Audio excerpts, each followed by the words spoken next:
All right, this is going to be a special episode, so stick around until the end because I'm going to break down how the GOP is quietly trying to cut Medicaid and Medicare while distracting everybody. Then I'm going to bring in two guests, one Gen Z candidate for Congress named Deja Fox, who is killing it, and then Cameron Kasky, who works with the Bulwark, and I have two very interesting conversations that relate to Gen Z, to Medicaid, to Medicare, and to the Republican Party. So make sure you drop a like, and make sure you stick around until the end. Let's start right here. GOP Medicaid debate intensifies as Republicans search for cuts. House Republicans are under the gun to get specific on how they will offset President Trump's domestic policy agenda, and they soon need to decide if they're going to scale back Medicaid benefits, but it's not really an if. Always remember, Republicans are playing this very, very slippery game where they claim that they're not trying to cut Medicare and Medicaid, but they basically forced themselves to. So they committed to cutting $880 billion of spending over the next 10 years, and they said it has to be through the House Energy and Commerce Committee. That's important. They said we have to cut $880 billion through the House Energy and Commerce Committee. Now that very committee oversees both Medicare and Medicaid, so when you look at the breakdown of federal spending and how it's allocated, the committee necessarily has to cut nearly all available funds for Medicaid or Medicare. It is effing insane. And let me just clarify really quickly. Republicans keep saying they're gonna rule out cuts to Medicare. They're not gonna cut Medicare, it's too sensitive. But it seems like Medicaid is the one that's on the chopping block. This says Medicaid is at the heart of the GOP plan to pass a, quote, big beautiful bill and make budget space for an extension of Trump's tax cuts. By the way, extension of Trump's tax cuts mean tax cuts for the largest corporations while benefits are slashed for people in the bottom. That's the opposite of how it should be. We should have a strong social safety net at the bottom, and that allows people to have equal opportunity to then get rich and contribute. But this topic has divided members who are facing a menu of politically perilous cuts to the program that provides health coverage to more than 70 million people. Conservatives are agitating for steep cuts to Medicaid, while moderates have said they would oppose any bill that rolls back coverage and benefits for their constituents. We'll see what happens, but I want to bring in Deja Fox, who is currently running for Congress. You guys will love her. Check this out. All right, I am joined today by Deja Fox, who is currently running to represent Arizona's 7th Congressional District. How are you doing today? I'm hanging in there. Campaigns are hard work, but good work. And we're in a special election, which means it's a super sprint to July 15th. You have been killing it. I think everybody in the audience would agree that we need younger faces in Congress, political knife fighters, so to speak, people that will go out there and they're not afraid to punch back at the Republican parties. I want to hear a little bit, starting why, and then we'll zoom in on policy. Can you talk about how your upbringing impacted your decision to get into politics and to run? Yeah, I mean, that is a policy discussion in and of itself. I was raised by a single mom in Section 8 housing and on SNAP benefits, food stamps, and Medicaid. I was a free lunch kid at a public school. All of that is policy. And so my life has always had a factor in which who is elected, who is in office mattered for me to just have the things I needed to survive and thrive. And when I was 15, I experienced something that actually is pretty common here in the US for teens, which is hidden homelessness. I moved out of my mom's house because of her struggles with substance abuse. I lived with a boyfriend and his family. And at the very same time, my sophomore year in high school, I was being taught sex ed by the baseball coach. That was last updated in the 80s, didn't mention consent. And I started showing up to my school board meetings and demanding that they do better by me and my peers. And after 6 months of this advocacy journey, we won a rewrite of that curriculum in Southern Arizona's largest school district. And then we zoom ahead just a year to Trump administration 1 and his efforts to defund Planned Parenthood, where I got care with no money, no parents, and no insurance. And I went toe to toe with Republicans in Arizona who were attempting to take away that funding from women like me. That is a great story. Advocacy always starts young. Good job getting your baseball teacher's ass out of there. That's solid because, yeah. Focus on what he knows, winning the baseball games. Yeah. It's all too common. It's a weird conflict of interest there. But I want to ask you what tangible ways do you want to change lives in let's say in District 7 of the constituents there? Yeah, I mean, it's sort of twofold, right? We need someone who is going to use every power in this seat. It's a safer, bluer seat in Arizona. And, that means that what's up for grabs maybe isn't a majority in the House, but is the power in our party? Who are we, right? That is the question we are answering in these safer and bluer seats. And we need people who are going to fill them, who are going to push back on Republicans every single day, right? Not just vote the right way, but use parliamentary procedures to obstruct Trump and his allies from doing things like giving tax cuts to billionaires while families like mine can't even pay rent. We need someone who's going to take it a step further, think long term about our restructuring of the Supreme Court, which has been stacked against us and overturned things like Roe versus Wade, right? Making women like me, our generation, the first generation to have fewer rights than our mothers. And so, we need someone who's not going to just stop at checking the boxes. We need someone who's going to have a long-term view, who's going to bring an activist mindset to this seat because it is safer and it is bluer, and we deserve nothing less than a fighter in it. And the last thing I'll add, and this is not exactly about policy, but it is, we are in a deficit of leadership in this party, especially when it comes to effective communication. Right. Adam, you and I have been out to Capitol Hill, done the mini mic interviews, and Democrats are struggling, if not failing, to communicate with their constituents how they are fighting on their behalf. And so we need to be filling these seats now in the special election in 2025 in Arizona and in the midterm election with effective communicators who know how to talk to real people and who know how to use new mediums like social media to do it. Yeah, that leads me perfectly into my last question. I was going to say that Trump's approval rating is currently lower than it was at this point in his first term, but for some reason, Democrats are also historically unpopular just because our lack of communication and our lack of relatability. So I like the relatability that you bring and how you didn't differ. Like you immediately were like, well, my upbringing is policy. Everybody's upbringing is policy. I like that distinction. So I just want to ask you finally, how do you plan to effectively push back against Trump at a time when most Democrats seem to be kind of not effective?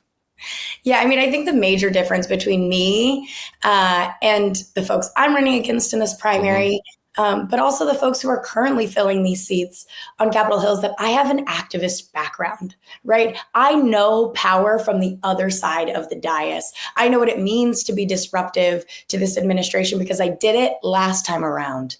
And I think that's the kind of energy we need to be bringing to these seats. And like I said, I said this in an interview the other day, but I really do believe that it is easier to teach an activist like me House proceedings, right? Parliamentary rules than it is to teach some of these Democrats we have met and some of the Republicans on the other side too, to have a spine, to stand up and stand 10 toes down on the issues we care about. And the last thing I'll add is that this really isn't some like political game for me. I actually just got back from my first trip to DC since starting this run. And I left with the same feelings that I left with from that joint address, a sense of disappointment and a renewed sense of why me, because this is personal to me, right? It is literally these folks standing between my mom, her neighbors, and their housing, and Donald Trump taking it away. This still very much impacts my life, the life of my family, my community members. And the last thing I'll add is that as young people, right, someone in their 20s, we bring an entirely different sense of urgency to these issues. I have heard Democrats say that, let's just get through this administration. It's only a few years. But when you are someone who's struggling to pay rent this month, making hard choices in the grocery store checkout line right now, just waiting a few years isn't going to cut it. Yep, that's why we need people fighting back now. Now, this is going to be an important question. Where can people find you? Where do you want people to go to? A website, your Instagram? Shout it out. Come meet me on Instagram and TikTok at Deja Fox. One of the things we're really focused on throughout the course of this less than 100-day campaign is making running for office more transparent. You can see videos of me talking about everything from call time to signature gather and paperwork filing. And I promise it's not as boring as it sounds when you have an effective communicator in the seat. But yeah, follow us over at Deja Fox. And you can find us at dejafox.com where folks can contribute to this campaign. It's going to take all of us. Thank you. Thank you for the time. And the website will be the first link in the description. Go check out DejaFox.com. Thanks for the time. Thanks, Adam. I'm joined today by Cameron Kasy, host of the FY Pod with Tim Miller, which is currently focused on finding out why Gen Z dudes are moving to the right. How are you doing today, man? I'm good. I'm still not moving to the right, despite the Democratic Party's every effort to get me to stop buying into them. I'm in this terrible relationship with them where no matter how much they upset me, I still come crawling back. But I'm all right. I have some advice for your listeners, which is get some sleep. Like the romanticization of getting no sleep for work, bad idea. You know, there's a difference between cramming for a final and getting into a bad habit. Don't get into a bad habit. Yeah, I mean, it's hard to get sleep when there's constantly leaks coming from the White House 24/7. But I do want to ask you, what have you learned from the FY Pod so far? You've had on a lot of interesting guests. Have you been able to, not even prescriptions on how to fix it, but descriptions on what the problem is? What's your description?